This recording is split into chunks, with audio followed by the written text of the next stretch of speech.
Bismillahirrahmanirrahim. Assalamualaikum warahmatullahi wabarakatuh. Kami dari kelompok 6 akan menjelaskan tentang materi yang berjudul Kaifiat Haji. Sebelum melanjutkan presentasi hari ini, izinkan saya memperkenalkan terlebih dahulu anggota kelompok kami. Yang pertama ada Denny Adi Saputra, dan yang kedua Cynthia Nurnisa, dan yang terakhir saya sendiri, Deva Mia Maharani. Selanjutnya saya akan menjelaskan tentang pengertian haji. Haji merupakan rukun Islam kelima yang wajib ditunaikan, terutama bagi mereka yang sudah mampu secara lahir maupun batin. Hal ini berarti ketika seorang muslim sudah mampu secara fisik, ilmu, dan ekonomi untuk melaksanakan ibadah haji, hendaklah untuk menyegerakan. Selanjutnya, macam-macam haji. Yang pertama ada haji al-ifrad. Haji al-ifrad pada dasarnya mengacau pada melakukan ritual ibadah haji sendiri, tanpa memerlukan hewan kurban. Seorang jamaah yang melakukan bentuk haji ini disebut dengan mufrid. Yang kedua, haji al-qiran. Haji qiran adalah ibadah haji di mana seseorang melakukan ibadah haji dan umrah bersama-sama saat dalam keadaan ihram. Jenis haji ini memerlukan hewan kurban untuk menyelesaikan rukun-rukunnya. Seorang jamaah yang melakukan bentuk ini disebut qorin. Yang ketiga ada haji al-tamatu. Haji al-tamatu adalah haji yang paling umum. Haji ini adalah jenis haji yang dianjurkan oleh Nabi Muhammad untuk dilakukan para sahabatnya. Jenis haji ini mengacu pada melakukan ritual umrah secara musim haji dan kemudian melaksanakan ritual haji di antara tanggal 8 sampai 13 Zulhijjah. Baik, di sini saya akan menjelaskan syarat haji dan rukun haji. Adapun syarat haji sebagai berikut. Yang pertama, beragama Islam.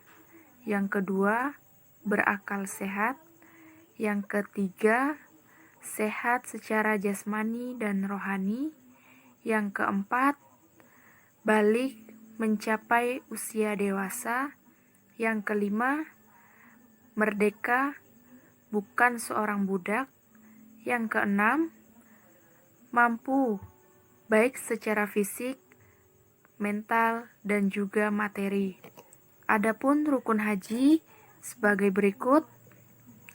Yang pertama, ihram.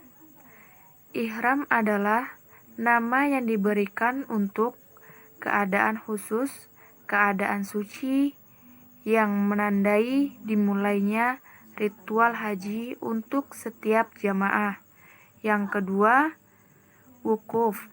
Wukuf adalah ritual untuk berdiam diri, tidak hanya berdiam dan tidak memikirkan apapun, namun ketika masa wukuf, hendaknya selalu berzikir dan berdoa di padang Arafah dari matahari terbenam sampai matahari terbit. Yang ketiga, tawaf dan sa'i. Tawaf adalah ritual yang dilakukan dengan berjalan mengelilingi Ka'bah berlawanan dengan arah jarum jam. Tawaf diikuti dengan sa'i atau berlari-lari kecil atau berjalan di antara Bukit Safa dan Marwah sebanyak 7 kali. Yang terakhir, tahallul. Tahallul dilaksanakan setelah sa'i. Para jamaah laki-laki akan mencukur atau merapikan rambutnya. Sedangkan untuk jamaah perempuan hanya perlu memotong rambutnya sedikit saja. Ritual ini disebut dengan tahlul. Di sini saya akan menjelaskan tentang tata cara haji. Salah satu tata cara haji tamatu yang dapat kita pahami untuk menunaikan haji tamatu.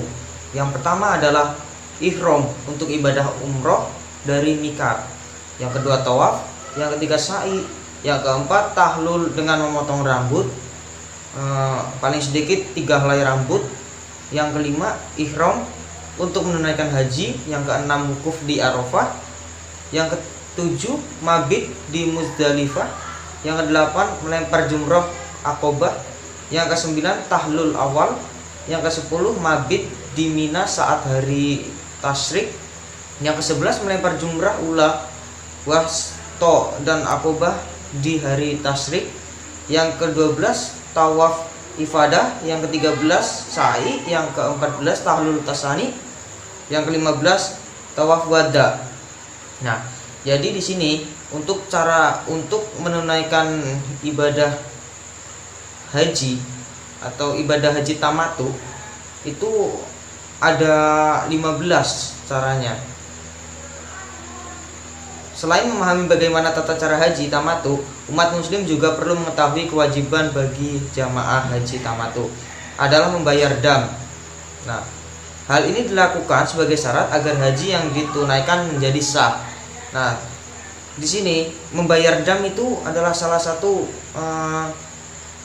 cara supaya haji ditunaikan menjadi sah gitu kan, sesuai dengan tuntunan Nabi. Adapun manfaat haji ada 3. Nah, berikut beberapa manfaat ibadah haji. Nah, ada 3.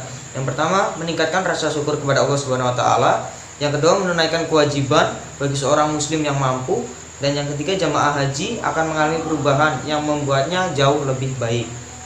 Nah, itu saja yang dapat kelompok kami sampaikan tentang tentang makalah yang berjudul Kaifiyat Haji. Ya, sekian dan terima kasih. Wassalamualaikum warahmatullahi wabarakatuh.